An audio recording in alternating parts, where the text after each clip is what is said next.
Hi everyone! On the very first episode of Life as Alu, I want to share you my morning routine. My mornings start with me mixing rice with a can of cat food, where I will be feeding a group of stray cats at the monastery. Just portioning a little bit of rice to feed the stray cat that always come to our house in the mornings, daytime. Actually, he doesn't leave our house anymore. He just stays around and asks for food.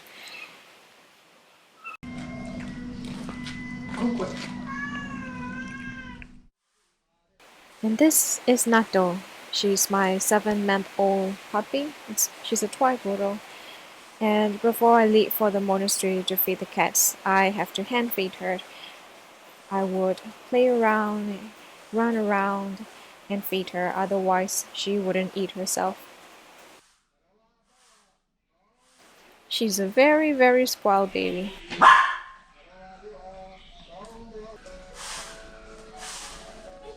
Speaking of spoiled babies, here's another one. I'm sorry the clip with my cat wasn't that long. I will introduce her in another video later on.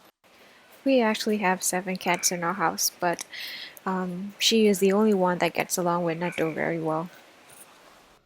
After feeding my puppy, I am feeding myself.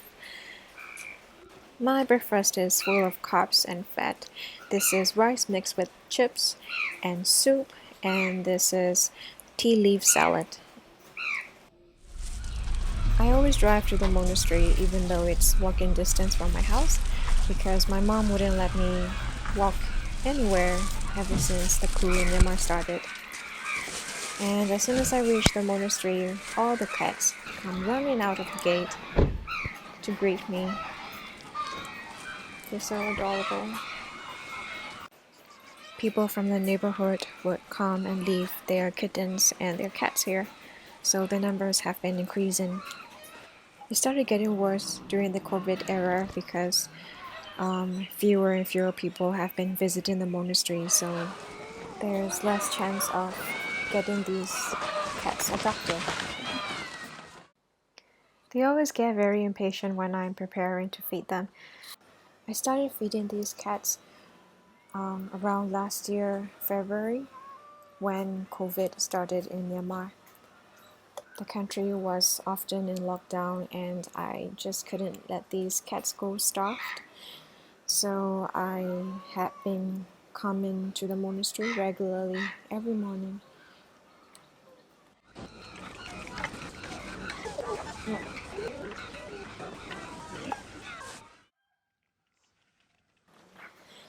So this auntie here, she used to feed these cats, but when COVID started, it was harder for her to travel around because she lives very far from the monastery. And nowadays, she would sometimes come around to help me out. Some of these kittens are born here, like this one. She is very scared of humans. I have to give her the food and stand very far away from her. My sister and I have also been trying to neuter the cats, but it's hard to get vets to visit the monastery because of COVID. So my sister has been helping me out inject contraception to the female cats.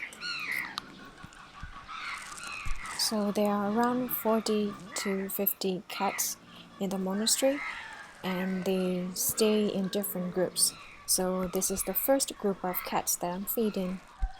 There are about 22 cats in this area, or sometimes more.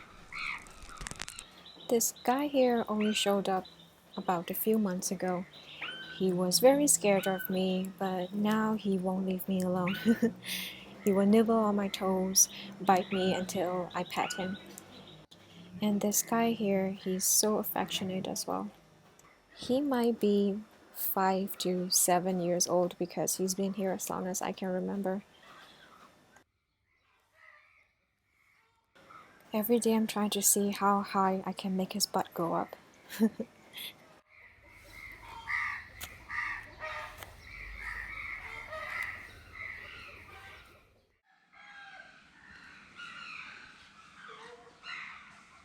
I think this group usually takes around 10 to 15 minutes.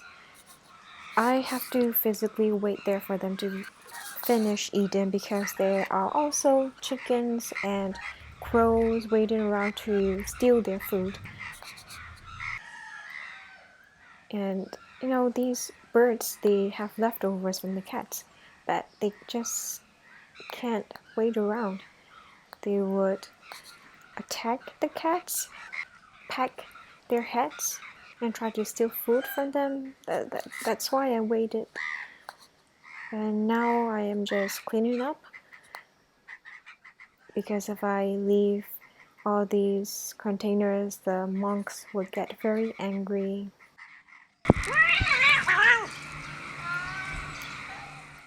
So now I've moved on to another area. This is the second group of cats. They live at the back of the monastery. And sometimes a few of the cats from the first group will follow me around and get second servants. And of course the crows follow me around as well. Once or twice I have been attacked by crows because I wouldn't leave food for them. Yeah, crows are very vindictive and smart. They aren't scared of me at all. Like, I've lost all respect from the crows.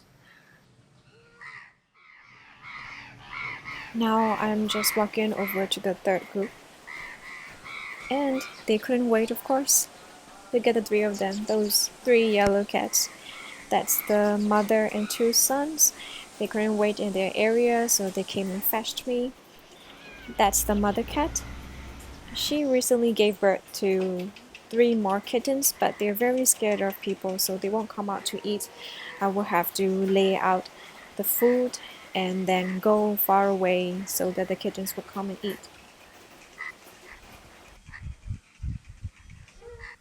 There are some cats like her that don't live at the monastery, they live nearby, but when I call out, they come running. This little calico was very scared of me at first, but after 1 year of coming regularly, she recognized me and now I can get close to her, give her pets. Now I'm gonna walk over to the fourth group, and as usual, they will come and fetch me. On the left, you will see two little kittens waiting around for me. These two are actually brothers and sisters. They were born here.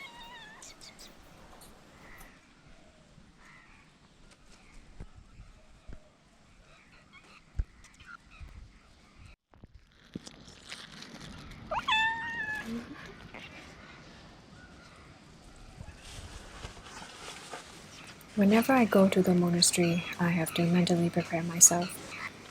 Even though they get shelter and at least one meal a day, their lives are still very fragile.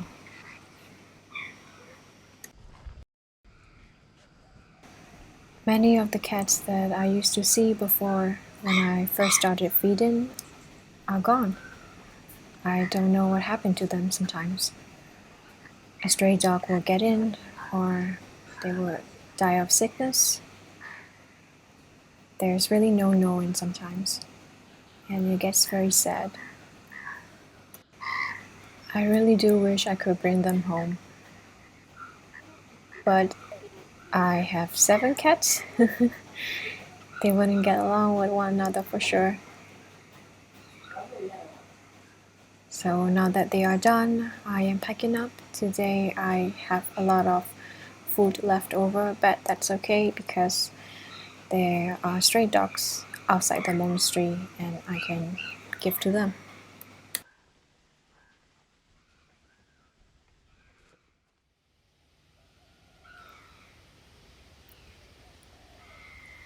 The monastery is actually a very peaceful place. You know, it has lots of trees with lots of space around. So in a way, these cats are very lucky.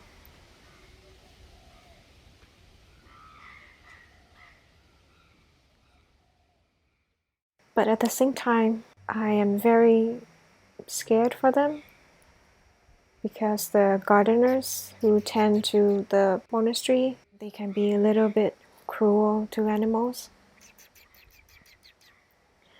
They're not very happy that I come and feed the cats as well. I don't know why. I guess they're very jealous. But they're jealous of the helpless animals. When I leave the monastery, the first group of cats, they would ask for second servants again. So I'm just leaving dry food around here, and look, the chicken is here. I gave her some rice as well. I'm just saying goodbye to them.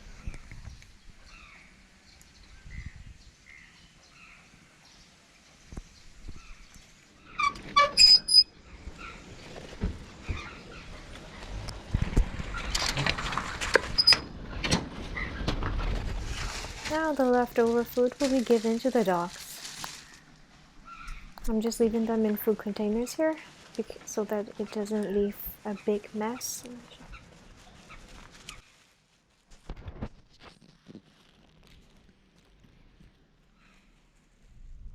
Thank you for staying till the end to watch my video. Don't forget to like and subscribe. See you again next time. Bye!